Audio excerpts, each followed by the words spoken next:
Assalamualaikum warahmatullahi wabarakatuh. Kami dari kelompok 6 ingin mempresentasikan hasil kerja dari kelompok kami tentang teori korespondensi orang lingkungan dengan dosen pengampu Miss Tika Febriani yang beranggotakan saya sendiri, M. Fajri Ramadan, Aileen Nurjana, Sylvia Oktaviani, dan Rona Andini serta Salsabila Novri. Berikut presentasi dari kelompok kami. Teori PE bahwa P berinteraksi dengan E. P dan E keduanya aktif dan reaktif. Untuk memulainya, E biasanya adalah E sosial, yaitu E yang terdiri dari PS lainnya. Kebutuhan dan keterampilan. Kebutuhan biasanya didefinisikan dalam bentuk defisit. Misalnya kekurangan air dalam tubuh menjadi kebutuhan haus. Keterampilan bervariasi pada sejumlah dimensi. 1. Pengulangan urutan perilaku. 2. Penghematan usaha atau pengeluaran energi. Ketiga, kecepatan kinerja atau ekonomi waktu. Keempat, kesulitan tugas. Kepuasan. Memuaskan hanya karena seseorang atau lelah. Puas kepuasan dilihat dalam teori PEC sebagai tujuan interaksi PE, yaitu hasil yang diinginkan kepuasan dalam teori PEC merupakan pengaruh T perasaan yang dihasilkan ketika seseorang merasakan kebutuhan untuk diisi. Perbedaan individu. Karena perbedaan individu, setiap P harus dilihat secara individual, dengan pola tertinggi, terendah, dan sedang, serta pada faksi kebutuhan, keterampilan, dan kepuasan setiap pola P akan berbeda dan PS lainnya. Perbedaan lingkungan. Sama seperti PS berbeda, begitu juga dengan S. Setiap P akan mengalami banyak S dalam waktu hidupnya, bahkan beberapa S secara bersamaan atau tergantung pada definisi E. Korespondensi. Korespondensi awalnya berarti balasan timbal balik atau corespond. Respon core digunakan dalam teori PEC untuk menunjukkan ketanggapan timbal balik antara P dan E. Materi yang selanjutnya yaitu struktur versus gaya. Yang pertama, kecepatan atau kecepatan merespon dari lambat ke cepat. Yang kedua, kecepatan atau intensitas merespon dari rendah ke tinggi. Yang ketiga, irama atau pola respon, mantap, skillis atau tidak menentu. Yang terakhir, daya tahan atau durasi merespon. Variabel orang lain. Ada dua kelas penting dari variabel orang yang digunakan dalam teori lain, tetapi tidak dalam teori PEC. 1. Minat dan ciri kepribadian. Pengukuran variabel PEC, terutama keterampilan kognitif, adalah masalah pertama psikologi ilmiah. Ini memunculkan psikofisika dan psikometri dan juga tes psikologis.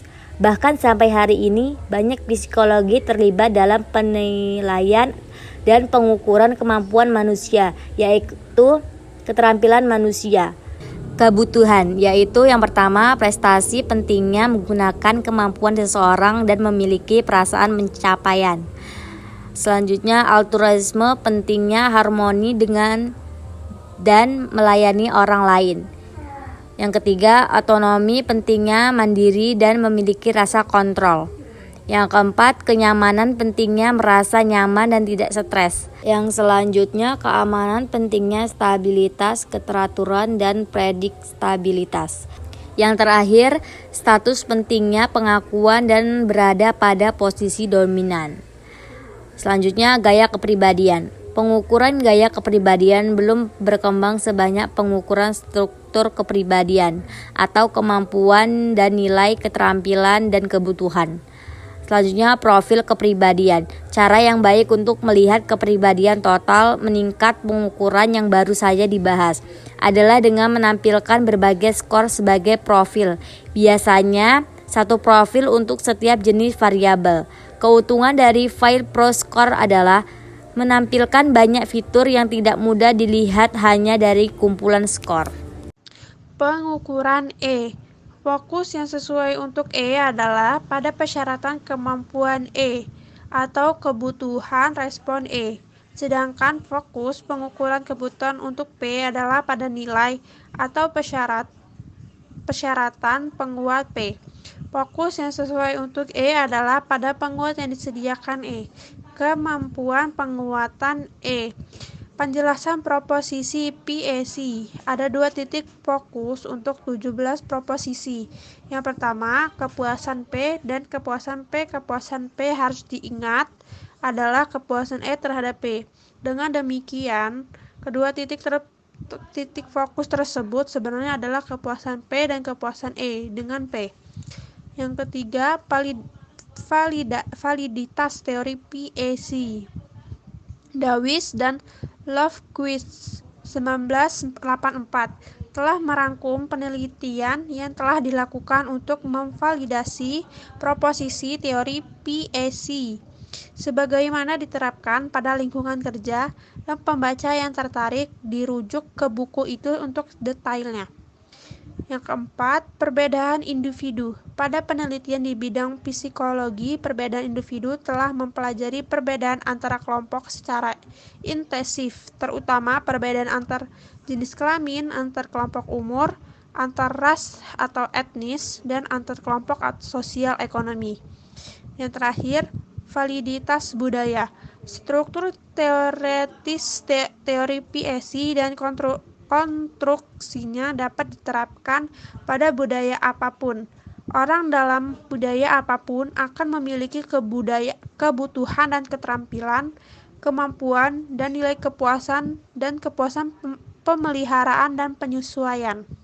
Exploding Head Syndrome. Sindrom ini menyerang penderitanya saat hendak tidur pada malam hari ataupun ketika bangun pada pagi hari.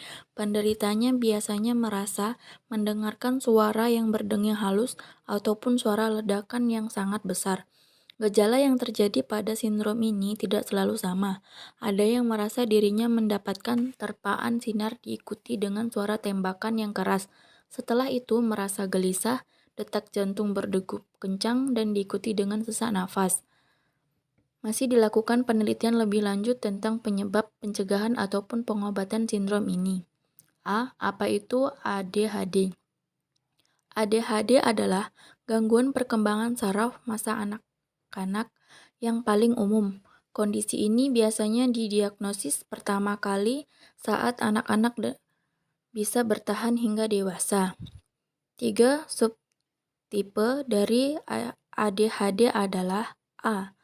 Dominan hiperaktif impulsif, B. Dominan inatensi, C. Kombinasi hiperaktif impulsif dan inatensi. B. Autistik autisme merupakan spektrum yang terkait dengan kelainan yang muncul pada si kecil di usia dini. Autisme menyebabkan adanya banyak keterlambatan pada perkembangan dasarnya, seperti berbicara, bermain, berinteraksi dengan orang lain. Ada banyak sekali tanda dan gejala awal perilaku autistik. Validitas antar generasi masalah. Validitas antar generasi dalam banyak hal serupa dengan validitas budaya. Teorinya mungkin valid, tetapi instrumennya mungkin tidak. Untuk memvalidasi teori akan membutuhkan langkah-langkah yang setara dengan pembangkitan. Penerapan teori PEC atau PEC untuk 2 kasus. Yang pertama, pastikan persyaratan atau klien, kebutuhan nilai, kapabilitas, keterampilan, kemampuan, dan karakteristik gaya kepribadian. 2. Pastikan berbagai S yang berinteraksi dengan P dan S mana yang paling menonjol. Yang ketiga, pastikan persyaratan respons, kemampuan penguatan, dan karakteristik gaya setiap E. Atau jiwa waktu memungkinkan, atau setiap E yang menonjol, atau jika waktu terbatas. Yang keempat, pastikan persepsi P tentang PEC atau PE korespondensi, atau untuk setiap E, dan bandingkan dengan persepsi konselor. Mengeksplorasi perbedaan yang signifikan jika ada. Yang kelima, pastikan motivasi P untuk konseling, yaitu tahap pengembangan karir P, apakah eksplorasi atau masih mencari prapendirian atau memutuskan satu di antara beberapa. Yang keenam, jika dalam eksplorasi bantu P mengembangkan daftar panjang atau tidak sebanyak yang luas, kemudian daftar pendek 1 atau 2, tidak lebih dari 3 atau 4. pekerjaan karir potensial untuk dipertimbangkan. Yang ketujuh, pastikan persyaratan respons, kemampuan, penguatan, dan karakteristik gaya setiap E dalam daftar pendek. Yang kedelapan, pastikan persepsi P tentang PEK untuk setiap potensi karir E. Yang kesembilan, jika dalam pembentukan, diskusikan implikasi derajat PEK dengan karir target E atau S, yaitu kepuasan dan kepuasan yang diprediksi.